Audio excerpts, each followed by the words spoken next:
Enchanting Tales from the Wild Atlantic Way. Story of Belleek Castle. Welcome to our channel, Dublin Way.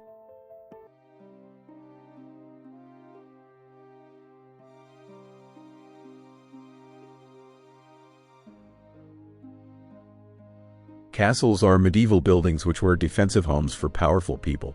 They could be made from wood, stone, or brick, and some were used for hundreds of years. Thousands of castles were built across Europe, the Middle East, and Japan with different designs.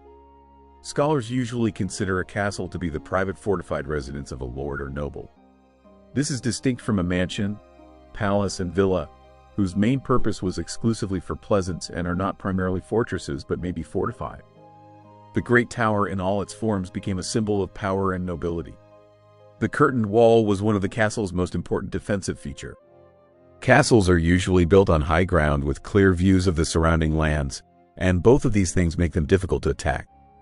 Prudo was built on a hilltop ridge with an 18 meters drop on the north side and a deep ravine on the south side.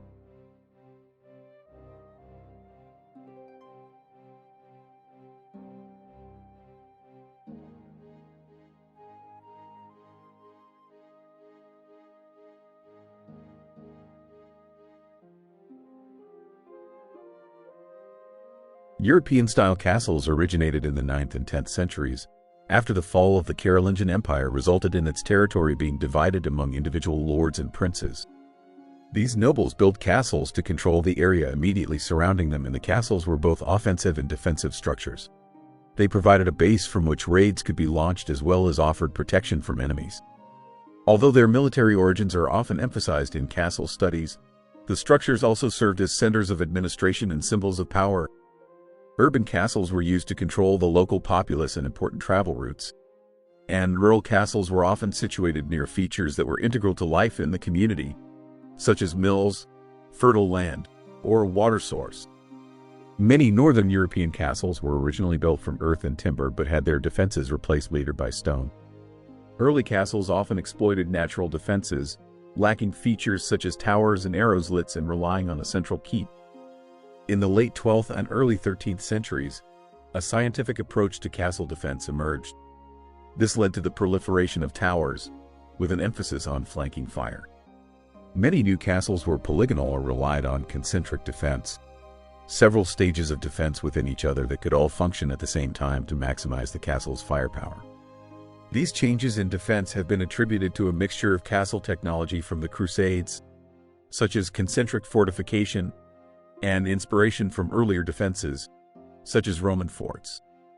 Not all the elements of castle architecture were military in nature, so that devices such as moats evolved from their original purpose of defense into symbols of power. Some grand castles had long, winding approaches intended to impress and dominate their landscape. Although gunpowder was introduced to Europe in the 14th century, it did not significantly affect castle building until the 15th century, when artillery became powerful enough to break through stone walls. While castles continued to be built well into the 16th century, new techniques to deal with improved cannon fire made them uncomfortable and undesirable places to live.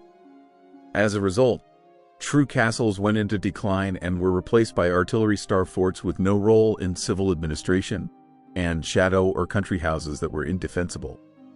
From the 18th century onwards, there was a renewed interest in castles with the construction of mock castles, part of a romantic revival of Gothic architecture, but they had no military purpose.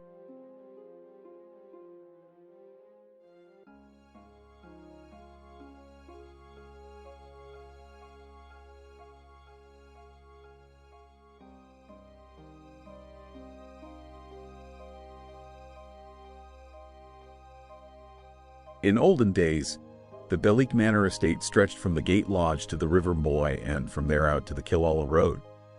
Belleek Castle Hotel, as we know it today, was built of cut stone in 1831, the same year that St. Merdech's Cathedral was in the process of completion. The manor was erected by the eldest son of James Knox of Broadlands, Ballysaugherry, whose grandfather was MP Paul Annesley Gore of Belleek. After the death of his father James Knox on the 21st of October 1818, it was his eldest son Francis Arthur Gore of Belleek Manor who succeeded him, and he was created baronet on the 5th of December 1868. The cost of erecting such a magnificent castle amounted to £10,000.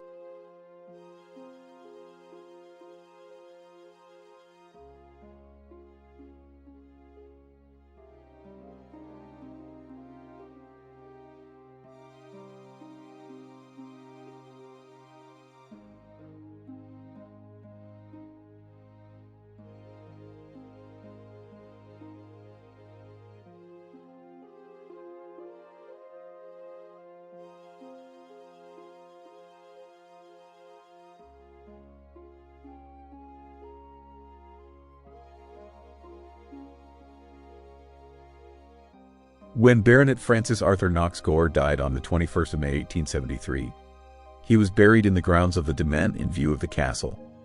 A striking monument of cut stone was built over his resting place, surrounded by a deep waterless moat and erected by his son Sir Charles James. Sir Charles Knox Gore was also buried at Belleek along with his dog Fizzy, overlooking the River Moy. When Sir Charles died, his daughter Matilda inherited the property. Belleek Castle remained the property of the Knox Gore family for over 100 years. In 1940, Colonel William Saunders Knox Gore, grandson of Matilda, sold the estate to the Becket family of Ballina. Jacob Francis Becket had planned to turn the estate into a racecourse and stud farm but died before he could realize his dream. It was the Becket family who returned the castle to its former glory, only to sell it to Mayo County Council. Mayo County Council used the castle as a sanatorium in the 1950s, and most of the land was acquired by the Department of Forestry and the Land Commission. When the cost of the castle's upkeep proved too much for the county council, they planned to remove the roof of the building and so avoid certain levies.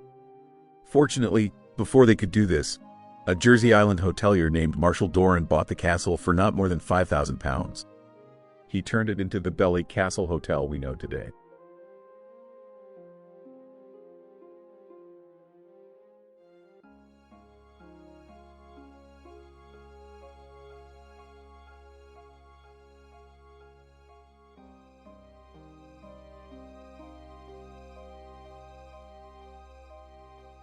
If you like our content, please subscribe to the Dublin Way channel